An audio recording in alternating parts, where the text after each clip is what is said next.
Olá, meus amores, tudo bom com vocês? Eu espero que estejam todos bem. Antes de começarmos nossa aula de hoje, temos aqui algumas dicas de estudo. Procure um lugar calmo, bem arejado e silencioso. Tenha sempre perto de você um estojo contendo seu lápis, borracha. Tenha sempre ao seu lado seu material didático, ou seja, seu livro e o seu caderno. Vamos começar? Então, meus amores, hoje na nossa aula de redação vamos falar sobre carta argumentativa. A carta argumentativa, de maneira persuasiva, argumentativa, necessita de uma estrutura em que se apresente a tese ou ideia central a ser defendida no ato comunicativo.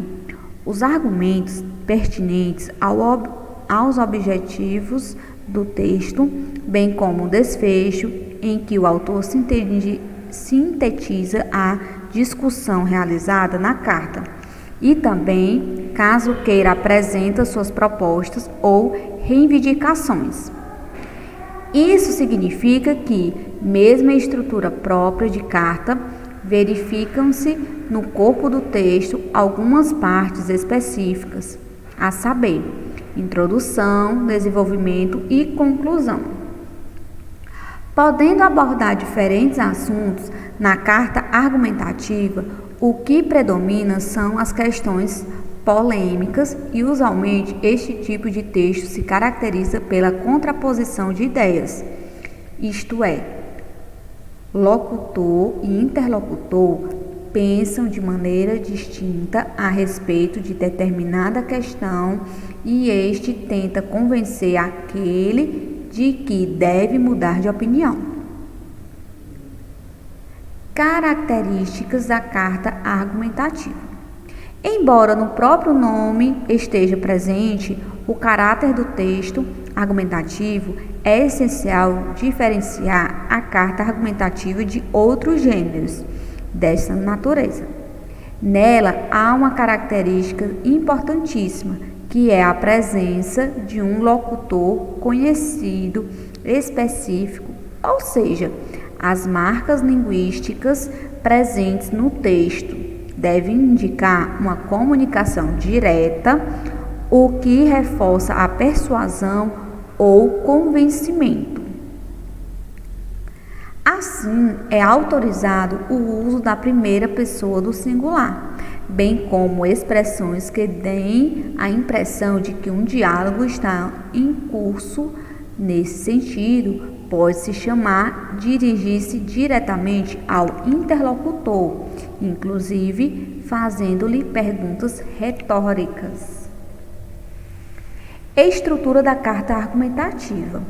A carta argumentativa, assim como a maioria das cartas, à exceção da carta aberta, apresenta uma estrutura mais ou menos fixa, considerando que o caráter persuasivo argumentativo, com o interlocutor específico, existe uma formatação própria. Vale lembrar que, a despeito das novas formas comunicativas intercedidas pelas mídias digitais, esse tipo de carta ainda circula em nossa sociedade, realizando intervenções sociais, sobretudo diante de necessidades de reivindicação de direitos.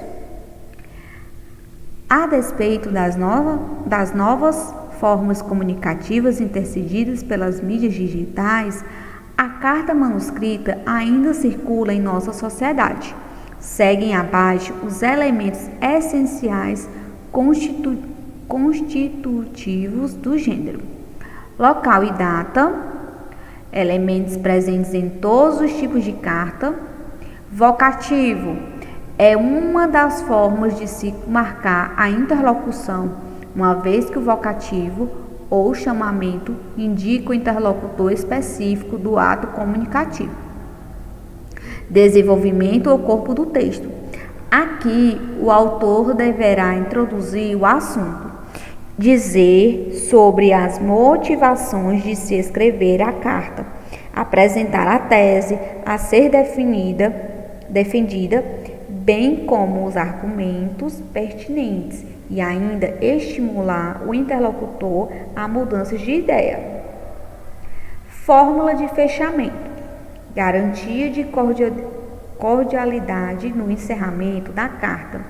Até porque o debate deve ser de ideias para que os argumentos sejam válidos.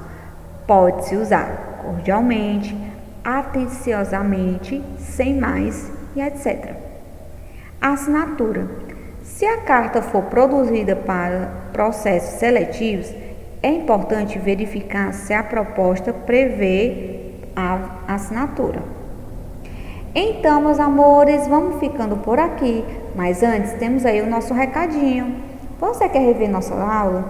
Acesse o nosso site e você terá acesso a todo o conteúdo www.escolapequenospaço.com.br. Grande beijo a todos, fiquem bem e até a nossa próxima aula. Tchau, pessoal!